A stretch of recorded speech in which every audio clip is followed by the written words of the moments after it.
Mesdames et messieurs, bonjour. Je voudrais d'abord dire le plaisir que j'ai à être parmi vous aujourd'hui à l'occasion de ce prestigieux colloque qu'organise l'Académie du Royaume du Maroc sur un thème qui est par nature inépuisable, mais dont la vocation est précisément d'être requestionné en permanence.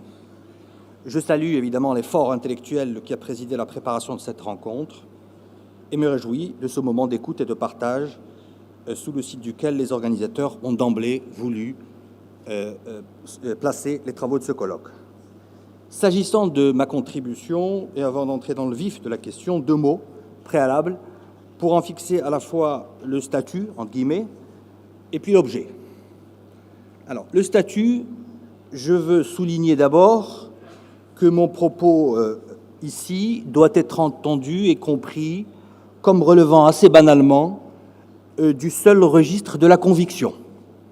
Conviction forcément objective d'un citoyen dont les engagements conduisent à nourrir un certain nombre de questionnements permanents sur ce qui éclaire la marche du monde et la marche de la société dans laquelle il vit. En tant que citoyen, vous comprendrez donc que mon propos, tout en s'appuyant sur les savoirs et connaissances que nous offre l'essence sociale sur ces sujets-là, mon propos n'a aucune raison ni prétention de s'astreindre au principe classique de neutralité axiologique que connaissent tous les chercheurs et qui lui commande la production scientifique. C'est là un privilège qui est celui qui s'exprime en tant que citoyen. Alors, l'objet à proprement parler de ma communication, Penser les modernités, revient, me semble-t-il, en tout cas c'est comme ça que je le comprends, à penser la complexité et l'extrême ambivalence propre au parcours historique de la modernité, afin de saisir par un jeu de miroir entre le Nord et le Sud, l'Est et l'Ouest, le vif de quelques-uns des questionnements essentiels, problématiques, qui ont accompagné l'avènement de cette modernité et qui ont transformé et bouleversé la conscience individuelle et l'organisation collective. Questionnements, pour l'essentiel à caractère philosophique, juridique, politique aussi évidemment, et qui, mondialisation oblige aujourd'hui, font écho à la situation dans laquelle nous nous sommes aujourd'hui ici, dans les pays du Sud en général et en particulier au Maroc. C'est en cela qu'il m'intéresse. Alors, ce qu'il faut savoir, c'est que mon propos est évidemment parcouru par une inquiétude citoyenne, que je qualifierais de citoyenne, si vous me le permettez, qui part d'un constat que le noyau actif du schéma de la modernité, d'accord, dans sa visée purement émancipatrice, n'a eu de cesse d'être travaillé par des tensions qui sont constitutives de ce parcours de la modernité que l'Occident nous donne à voir. Lesquelles tensions reflètent, et c'est ça ce qui est très important, la profonde ambivalence qui fonde la profondeur de cette modernité et qui font que la modernité a été, historiquement parlant, susceptible du meilleur comme du pire. Donc cette inquiétude citoyenne, l'une des manifestations de cette inquiétude, qui est très simple, elle consiste à observer que l'on range, ou que l'on a tendance à ranger de manière d'ailleurs scientifiquement assez fondée, ranger sous le qualificatif de moderne, des dynamiques individuelles et collectives qui tout à la fois travaillent à l'avènement et à l'approfondissement de cette modernité, mais qui en même temps peuvent œuvrer à sa négation. Troublante est cette démarche, déconcertante est ce constat, qui en même temps ne dit rien des risques et du potentiel convulsif que renferme la modernité et qui illustre les différentes phases de son histoire troublée. Or, c'est pourquoi on ne peut, à mon avis, penser les modernités ou la modernité de façon générale sans rendre intelligible ce qui, dans le schéma de la modernité, en fait à la fois une solution, une réponse en tout cas, et un problème. Car pour penser la modernité comme solution, il faut d'abord être en mesure de l'appréhender telle qu'elle a été comme un problème. Le sujet, évidemment, est très vaste. Je ne vais simplement qu'esquisser un certain nombre de dimensions qui me paraissent essentielles que je veux faire ressortir. Donc, sur la base de ce parti pris forcément partiel, je m'efforcerai rapidement de restituer brièvement les traits dominants de cette grammaire de la modernité, des très très vite, d'autant plus que d'autres l'ont fait, et sans doute mieux que moi avant, d'en souligner les apports et les limites que symbolise et actualise la problématique du désenchantement, dont a parlé Mohamed Touzi tout à l'heure, sur fond de deuxième mondialisation. Désenchantement sur fond de deuxième mondialisation. La première était sur fond de la première mondialisation, la mondialisation impériale. Là, on est dans une logique de mondialisation complètement différente. Et puis enfin, d'en tirer quelques enseignements critiques qui permettent d'éclairer autrement l'équilibre dont on parle, qui est sous-jacent à tous nos débats, entre d'un côté la modernité et puis la tradition, entre guillemets.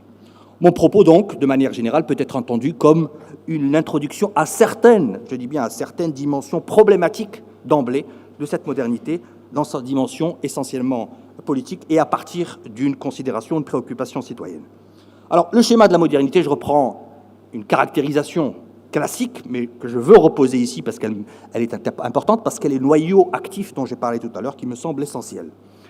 Il est communément admis aujourd'hui que la modernité peut être définie comme le processus historique d'arrachement progressif de la condition humaine à l'emprise englobante et structurante d'un au-delà et du passé, caractéristique des sociétés traditionnelles. Et ce basculement, c'est ce qu'on appelle le régime de l'autonomie. Donc moi, la définition qui me semble en tout cas correspondre à englober en tout cas la préoccupation citoyenne qui est la mienne, je me réfère à Louis Dumont, Marcel Gauchet, dans le choix de cette définition.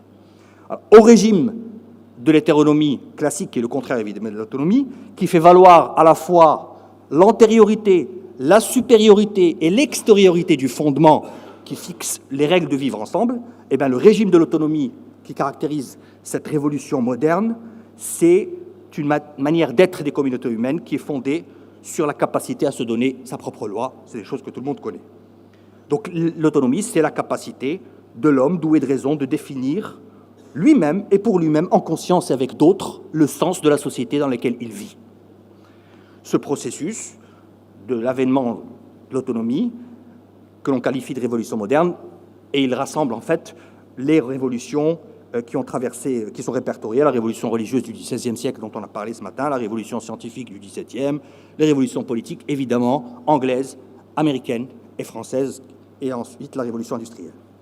Alors, cette révolution de l'autonomie s'affirme évidemment sur plusieurs plans. Je ne vais pas rentrer dans les détails.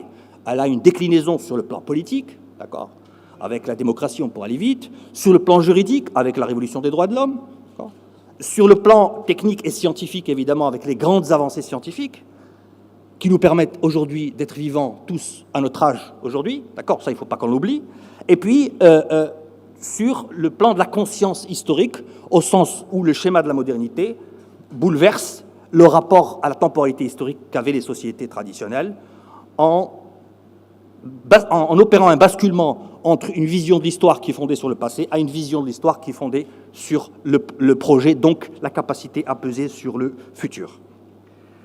L'un des traits saillants de la modernité que je veux faire ressortir après cette rapide caractérisation, c'est le caractère indéterminé de ce processus historique de la modernité. Il est fondamental, qui fonctionne comme un pari sur l'avenir, un mouvement d'avancée vers l'inconnu, un inconnu qui se révèle au fur et à mesure que les sociétés se sécularisent. Autrement dit, la modernité nous installe et nous amène à quitter progressivement le monde de la certitude assez caractéristique des sociétés traditionnelles, appelées sociétés holistes par Louis Dumont, et qui, à cette époque-là, subordonnaient l'existence collective à l'appartenance à la communauté, alors même que la modernité, précisément, opère un renversement en donnant la primauté à l'individu sur le collectif.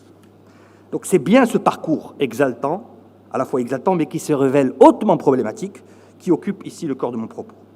J'en viens à la lecture citoyenne qui anime mon propos. Elle procède déjà au départ d'un constat.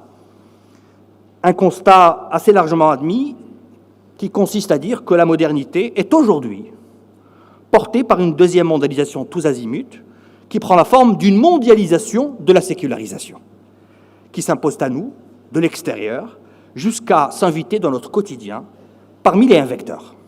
Cette mondialisation tend à produire un mouvement d'homogénéisation du monde, sous le signe du marché, nous le savons, des droits de l'individu et de ce que d'aucuns ont appelé la culture monde.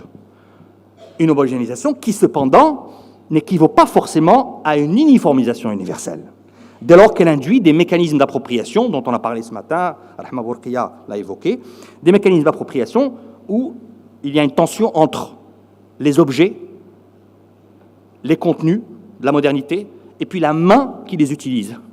Donc il y a l'outil et il y a la main. Et l'outil ne dit pas forcément ce que fait la main avec.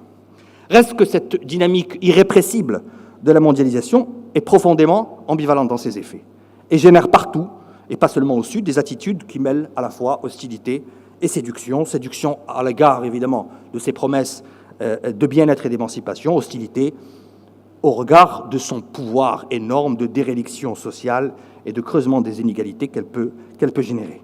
En un mot, c'est un constat partagé, si la modernité progresse par le véhicule de la mondialisation, elle agresse tout autant, au nord comme au sud, différemment, mais assurément. C'est donc bien, pour nous, au sud, son acclimatation, quand elle est souhaitée, volontaire ou non, mais quand elle est souhaitée, qui, dès le départ, rend extraordinairement difficile cette acclimatation pour deux raisons majeures. La première, c'est qu'elle se déploie avec une violence et une temporalité comprimée, qui met sévèrement à l'épreuve et au quotidien nos rythmes et nos capacités d'absorption dans les pays du Sud. Violence, car cette mondialisation tend à accentuer le phénomène de sécularisation du globe, avec le potentiel de déstabilisation qui est inscrit dans la logique de la sécularisation et de son déploiement. Temporalité comprimée, car mondialisation veut dire assimiler en quelques décennies une mutation gigantesque qui nous est exogène, alors qu'elle a été développée de manière endogène sur un temps très long, plus de 5 siècles, par les pays occidentaux. La dissymétrie est évidemment saisissante. Deuxième raison qui rend cette acclimatation malaisée et problématique est que l'aspiration à la modernité, on l'a dit ça aussi ce matin, l'aspiration à la modernité dans les pays du Sud, quelles qu'en soient les motivations, les formes, les objets, cette inspiration, aujourd'hui, coïncide avec la naissance dans les pays occidentaux d'un immense doute sur le sens de leur civilisation. Ce qui ne saurait, évidemment, nous laisser indifférents, j'y reviendrai. À ce premier constat général se noue un enjeu lourd, qui procède de l'idée qui consiste à dire que du fait même de cette deuxième mondialisation dans laquelle nous sommes tous embarqués au nord et au sud, nous serions, somme toute, au nord comme au sud, d'une certaine manière, tous des modernes. Nous le sommes certes avec des variantes, nous serions certes avec des variantes, des degrés, mais nous le serions tous, à l'échelle des collectifs, puisque toutes les sociétés se sécularisent, certes avec des seuils de décompression de cette sécularisation qui sont différents, en fonction des aires culturelles. La généralisation de la forme État, déjà, est un indice de cette sécularisation, à la première mondialisation, et non pas à la seconde. Mais sécularisation au celle des personnes, des collectifs, mais aussi des personnes, de manière volontaire ou non, car selon qu'on soit producteur, acteur, utilisateur des démarches, des produits, des techniques issues de la rationalité occidentale, on entre, d'une manière ou d'une autre, de facto, dans le cadre intellectuel et structurel de pensée caractéristique de la modernité. Mais, bien sûr, ce sont précisément les motivations et les usages qui peuvent, au-delà des effets de seuil, qui peuvent opérer une distinction entre les différents types de modernes. Pour schématiser, on peut dire qu'il y aurait des modernes par adhésion, par conviction, et j'en fais partie, et des modernes par défaut. Tous ces phénomènes sont relativement bien documentés et connus. Pour autant, la question pour les citoyens engagés par conviction est de savoir de quelle modalité on parle, évidemment, et qu'est-ce qu'on y loge. Et surtout, le citoyen, lui, veut savoir laquelle des deux modernités va prendre le dessus, si je puis m'exprimer ainsi. Certes, la modernité peut être aisément circonscrite, ramenée à son noyau actif, son noyau générateur même. On sait aussi qu'elle a eu des traductions différenciées, des parcours différenciés en Occident. L'étude des révolutions anglaises, américaines, françaises montre qu'on peut atteindre des résultats similaires, mais que les trajectoires sont complètement différentes. Exemple tout simple, le mur de séparation de Jefferson entre les églises et l'État a conduit à une certaine forme de laïcité à l'américaine qui n'a rien à voir avec les lois de 1905 en France. Le résultat n'est pas forcément le même aujourd'hui, l'esprit est le même, le résultat, il y a séparation dans les deux cas, mais la trajectoire d'accès et le rapport aux religieux n'a rien à voir dans deux pays pourtant la trajectoire de pays, pourtant le résultat est le même, la trajectoire est différente. Du coup, pour le citoyen, ou le politique d'ailleurs, des pays du Sud, aux prises avec ces effets déstabilisateurs de cette mondialisation, de la sécularisation, ne peut se contenter simplement de comprendre. Il a besoin d'agir. Il a besoin d'agir.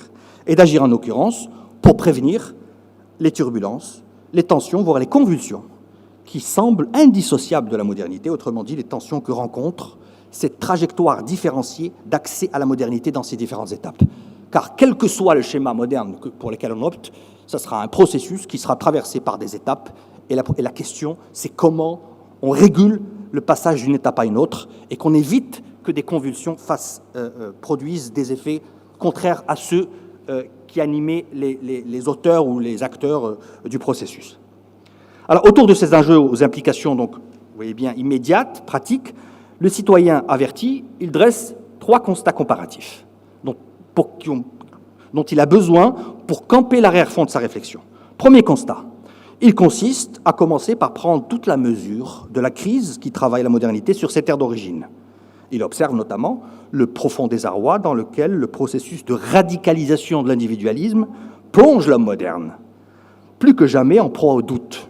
Non le doute cartésien, mais le doute qui succède au vide que fait naître l'effondrement des grands systèmes de pensée et dans leur sillage, l'orientation futuriste de la modernité qu'ils avaient précisément pour fonction de soutenir et à laquelle ils donnaient corps. C'est finalement ce mythe de la croyance dans le bonheur éternel par le progrès, garanti par le produit de la raison, qui se trouve, d'une certaine manière, mis à mal dans cette crise de la modernité. Car autant les Lumières se déployaient sur un horizon de sens qui avait une finalité déclarée, autant la deuxième mondialisation marchande que nous connaissons aujourd'hui apparaît comme un processus sans sujet, dépourvu de signification, sans autre but que l'accroissement indéfini des richesses produites et consommées. Mais ce citoyen observe que ce doute anxiogène se double d'un vertige, que suscitent les risques que font peser sur l'humanité de l'homme aussi, les nouvelles manipulations génétiques, le spectre du transhumanisme et bien entendu les risques écologiques que l'on connaît tous. De même, au plan collectif, le citoyen du Sud voit aussi comment ce malaise qui étreint la modernité occidentale prend les allures d'un véritable découplage entre le pouvoir et la liberté dans les sociétés occidentales.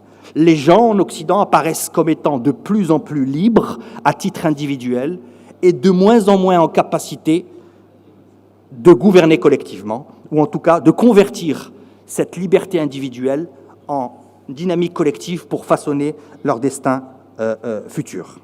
Or, la démocratie, c'est bien la conversion de la liberté de chacun en pouvoir de tous. On voit bien comment ici ce paradoxe qualifié d'autonomie dans la dépossession est redevable de l'éclipse de ce qu'on a appelé, à un certain moment, les religions séculières de salut terrestre, par opposition évidemment aux religions de salut céleste. Comment ne pas voir que cette évolution fait écho à des préoccupations qui sont aujourd'hui encore les nôtres, ici dans les pays du Sud. Deuxième constat, relatif aux effets observables de cette mondialisation, de la sécularisation dont j'ai parlé.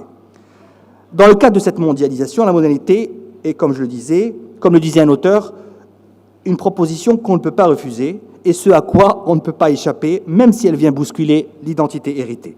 Or, au Sud, tout le monde sait que, au Sud, même au Nord d'ailleurs, mais en tout cas plus particulièrement au Sud, la plus forte des identités dans les sociétés du Sud est l'identité religieuse. Dans tous les cas, l'appropriation de cette mondialisation impose un effort d'adaptation considérable qui ne va pas sans déstabilisation, désagrégation, déstructuration des rapports sociaux traditionnels. Cette appropriation suscite alors une variété de réactions défensives à caractère identitaire, dont la gradation est plus ou moins radicale, qui va du repli à la crispation communautaire ou identitaire, jusqu'aux réactions d'une extrême violence à travers les attentats terroristes que nous connaissons. Des réactions de rejet qui, d'une manière générale, cherchent à se saisir des instruments de la modernité pour réaffirmer ou récomposer une identité primordiale. Autrement dit, il y a dans le spectre varié de ces réaffirmations plus ou moins violentes du religieux ce double effet simultané d'appropriation de la modernité autonome et de négation d'elle-même dont je parlais tout à l'heure. Ce schème, on le retrouve partout dans toutes les aires religieuses du monde, mais il revêt des formes et des intensités différentes selon les contextes. Mais ce qui trouble le citoyen lambda, c'est que cette réaffirmation identitaire participe pleinement d'une modernité qu'elle rejette en surface, mais à la marge de laquelle elle œuvre et elle travaille. Elle symbolise, cette tension, elle symbolise, en dernier ressort, une tension entre l'individualisme de la croyance, et c'est en cela qu'elle est moderne, et l'autonomie du projet qui est porté. Ainsi, pour prendre un exemple extrême, la figure du djihadiste, dans son expression paroxystique, symbolise ainsi une forme de radicalisation, de l'appropriation individuelle de l'élément identitaire religieux, laquelle appropriation est moderne en ce qu'elle procède d'une intense conviction, en tout cas d'une intense motivation, on va dire, personnelle. Autrement dit, ces réactions de rejet sont des voies d'entrée à reculons dans la modernité, mais elles en sont aussi, évidemment, des figures pathologiques. Pour déconcertant que soit ce mécanisme de décalage entre le projet conscient et ses effets sociaux, il n'a rien d'inédit dans l'histoire européenne. On le retrouve dans le geste inaugural de Luther, qui se trouve être au passage être tenu pour être le point de départ de la sécularisation, je pense évidemment à la réforme protestante, geste rigoriste, motivé par la volonté de restaurer le christianisme des origines dans sa pureté, et qui a conduit Luther non pas à faire droit à une quelconque évolution moderne, mais au contraire à dénoncer le laxisme de l'Église officielle. Épisode dont l'histoire montrera qu'il aura au final contribué précisément à la sécularisation contre laquelle il entendait se dresser. À présent, on ne peut manquer de voir en quoi ce mécanisme d'appropriation et de rejet simultané de la modernité consonne avec des réalités qui sont les nôtres au regard de la dynamique de sécularisation et d'individuation des comportements dont nous sommes tous les témoins. Une dynamique dont nous sommes capables de décrire les manifestations singulières, et les chercheurs font ce travail admirablement, et qui font apparaître une double ambivalence. Une ambivalence que renferme la dialectique séculier-religieux, holisme, individualisme, autonomie, hétéronomie, et qui donne lieu à des hybrides, aux hybrides dont on a parlé ce matin, avec les mêmes risques que se pointer, mais une deuxième ambivalence à l'intérieur de l'univers séculier, entre le séculier voulu et assumé, c'est-à-dire celui qui est attaché aux valeurs et aux principes structurants de l'humanisme universel, pour aller vite, et puis le séculier subi, qui fonctionne, lui, par défaut et à rebours. Mais on mesure bien que cette double ambivalence renferme, de la même manière, un potentiel convulsif, susceptible de se retourner contre les promesses d'émancipation logées dans la modernité, et ce, quelles que soient les trajectoires d'accès. Autrement dit, constater la sécularisation est une chose, en contenir le potentiel convulsif dans toutes les phases de son déploiement est une toute autre chose. C'est pourquoi la modernité reste plus que jamais une aventure qui, de surcroît, se trouve fragilisée au Sud par une donnée fondamentale que n'ont pas eu à connaître les pays du Nord dans les dernières années. C'est une individualisation qui s'opère, une sécularisation qui s'opère sans aucun filet de sécurité, afin de suppléer à l'érosion des solidarités traditionnelles caractéristiques des sociétés holistes. En gros, nous n'avons pas de protection sociale ni de sécurité sociale. Troisième constat qui nous interpelle, sur lequel je passerai beaucoup plus vite, mais qui est dans le même ordre d'idées, qui montre tout le temps cette dialectique séculier-religieux, c'est l'analyse du totalitarisme, que nous montre l'analyse du totalitarisme, qui a pour originalité de montrer que cette version pathologique de la modernité s'est opérée en utilisant les catégories de la modernité. Elle est un renversement paradoxal de la problématique de l'émancipation qui est au cours du sujet de la modernité. Le phénomène totalitaire au XXe siècle. C'est en cela qu'il intéresse. 3 conclusions pour terminer. Penser les modernités, c'est aussi penser les tensions permanentes qui l'habitent, et notamment les dérives qui lui sont consubstantielles, du fait de son caractère profondément ambivalent et indéterminé à l'image de toute aventure, qui nous fournit une manière d'être de la condition humaine dans son rapport à l'autre, mais aucun mode opératoire ni prescriptif. Autrement dit, il n'y a que des exemples de parcours, mais aucune leçon. Ceci dit, faire droit à l'idée de modernité multiple, dans le sens de Volker Schmitt ou de Eisenstadt, en réduisant l'universalisme occidental et des Lumières à un simple particularisme, à mon avis, est une posture idéologique dommageable qui se prive de la richesse inépuisable des enseignements que le réexamen critique des séquences historiques de la modernité occidentale autorise encore aujourd'hui. Car ne l'oublions pas, la modernité demeure cette expérience de la condition humaine qui, par essence, autorise une critique de ces illusions qui en préserve néanmoins le sens et la portée émancipatrice initiale. Deuxième conclusion, la dynamique inexorable d'individualisation débridée dont la modernité est porteuse peut se révéler évidemment mortifère si elle ne rencontre pas un projet d'avenir destiné à lui donner du sens et en canaliser les dérives. Autrement dit, la modernité ne vaut que par le projet politique qui la soutient. Or, dans ce contexte de pression de la mondialisation, de crise de figuration de l'avenir qui nous touche tous, concerne le Nord comme le Sud, il y a une accentuation des incertitudes. Enfin, troisième point, la modernité sur le terrain politique peut être ramenée, pour des pays comme les nôtres, dans sa logique profonde, à la recherche d'un équilibre laborieux, fragile, en construction permanente, d'un côté, entre son volet libéral, qui touche à l'individu, à l'émergence de l'individu sujet, et qui, pour aller vite, est constitué de tout le corpus des libertés privées des personnes et des droits, et de l'autre côté, un volet qui touche à l'organisation d'un pouvoir, d'un collectif intégrateur au travers d'un régime d'autogouvernement, la démocratie. On observe que, sous l'effet de la dynamique d'individualisation, cet équilibre individu-collectivité, dans le contexte actuel, c'est le volet individu, c'est l'idée libérale qui a pris le dessus, nous l'avons vu tout à l'heure, sur l'idée de constitution d'un collectif, que ce soit la nation, que ce soit la démocratie. La crise de la représentation politique en Europe, mais aussi dans les pays du Sud, est un indice précisément de désagrégation des collectifs. Enfin, nos constitutions au Sud, notamment dans un pays comme le Maroc ou comme la Tunisie, suggèrent globalement cette même alliance entre le bloc libéral et puis le volet des collectifs démocratiques. On voit bien qu'au-delà de l'importance des principes proclamés, l'enjeu consiste et réside dans la régulation de cette alliance, dans le temps, au travers des arbitrages qui seront rendus, et sur leur mode de déclinaison, lesquels arbitrages conduisent à envisager ces deux volets dans leurs applications effectives. Le volet libéral, la logique croissante de droit, et puis le volet démocratique, le sens et le raccrochement de l'un à l'autre qui reste le plus important, car leur proclamation vertueuse ne suffit pas.